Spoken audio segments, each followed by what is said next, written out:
మన మీద ఎక్స్పెక్టేషన్స్ ఎలా ఉన్నాయనుకున్నావు? నెక్స్ట్ లెవెల్ ఎక్స్పెక్టేషన్స్ ఉన్నాయి ఆడియన్స్కి. మనం చాలా బాగా పర్ఫామ్ చేయాలి. అన్న ఆ దరిద్రుడిని నేనే. ఫస్ట్ మీ మీద ఎక్స్పెక్టేషన్స్ పెట్టుకున్నవన్నీ మ్యాట్ ఫర్ ఈచ్ అదర్ గురించి చెప్పినప్పుడల్లా మీ గురించే చెప్పేవాడిని.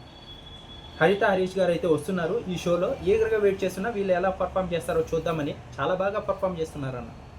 నిజంగా ఈయన థాట్స్, ఈయన ఎలా బిహేవ్ చేస్తున్నాడంటే చాలా చిరాకు తెప్పిస్తున్నాడు. ఆ బిగ్ బాస్ కంటే 1000 రెట్లు ఎక్కువ చిరాకు తెప్పిస్తున్నాడు ఈ షోలో అయితే. ఫస్ట్ మీరు వేరే వాళ్ళకి షేక్ హ్యాండ్ ఇవ్వండి, ఇవ్వకపోండి, హక్ చేసుకోండి, చేసుకోకపోండి. మీకు 100 కోట్లు ఇచ్చినా 1000 కోట్లు ఇచ్చినా మీరు ఏదన్నా పని చేయండి, చేయకపోనియండి. అది మీ పర్సనల్స్, మీరు ఏదన్నా చేసుకోండి. వేరే వాళ్ళు కూడా అలాగే ఉండాలి. డబ్బు కోసం వచ్చారా వాళ్ళందరూ? అంటే హక్ చేసుకుంటే షేక్ హ్యాండ్ ఇస్తే అంత డబ్బు కోసమేనా? మీ పరంగా మీరు ఏదైతే ఉన్నారో మీ కంఫర్ట్ జోన్ అది. వాళ్ళ కంఫర్ట్ జోన్, వాళ్ళు వేరే వాళ్ళకి హక్ ఇస్తారో, థ్యాంక్స్ చెప్పుకుంటారో, చెయ్యి కలుపుకుంటారో వాళ్ళ పర్సనల్. వాళ్ళ గురించి మీకెందుకు? ఇక్కడ మీరు మీ భార్యనే మాట్లాడనివ్వడం లేదు. ఆవిడ ఏదో చెప్పడానికి ట్రై చేస్తుంటే ఆ జాకెట్ ఇలా అనుకో, అలా అనుకో, ఇది అది అని ఏది పడితే అది మాట్లాడుతూ ఉన్నారు. చిన్న విషయాన్ని కూడా కోప్పడిపోతున్నారు. మరి నేను ఎక్కువ నీకు ప్రామిస్ చేశాను కోప్పడినని మీరు షో ఫస్ట్ నుంచి ఇప్పటి వరకు కోప్పడుతూనే ఉన్నారు.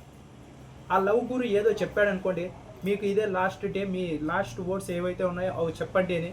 మీకు ఇష్టం లేకపోతే అయ్యా నేను ఇలా చెప్పలేను, అది కాదు. నువ్వు ముందరకు వస్తే నీకు చెంప మీద ఒకటి ఇస్తా, నీకు నేను మర్యాద ఇస్తూ గురువు గారు అంటుంటే నువ్వు ఇలాంటి మాటలు అడిగేది.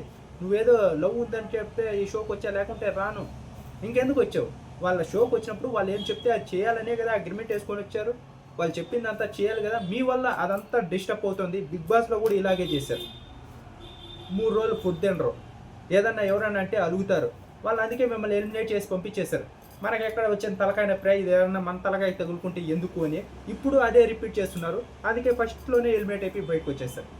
ఏదన్నా వాళ్ళు మనం ఒకదాన్ని ఒప్పుకున్నప్పుడు మన 100% ఇవ్వాలి. నేను ఇలా చేయను, నేను ఇంతే, నేను పుట్టినప్పటి నుంచి ఇంతే, ఇప్పుడు ఇంతే, ఎప్పుడు ఇంతే అంటే కుదరదు. అక్కడ మీ పర్సనల్ ప్రాబ్లమ్స్ ఏమన్నా ఉంటే మీరు చూసుకోండి, షో మీదకి తీసుకురామాకండి. అన్నీ ఒప్పుకోనే కదా షోకి వచ్చారు. ఆ తర్వాత అలా లాస్ట్ వర్డ్స్ చెప్పమంటే ఇంకొకరి దగ్గర వీళ్ళు గొడవ వేసుకుంటారు అంత.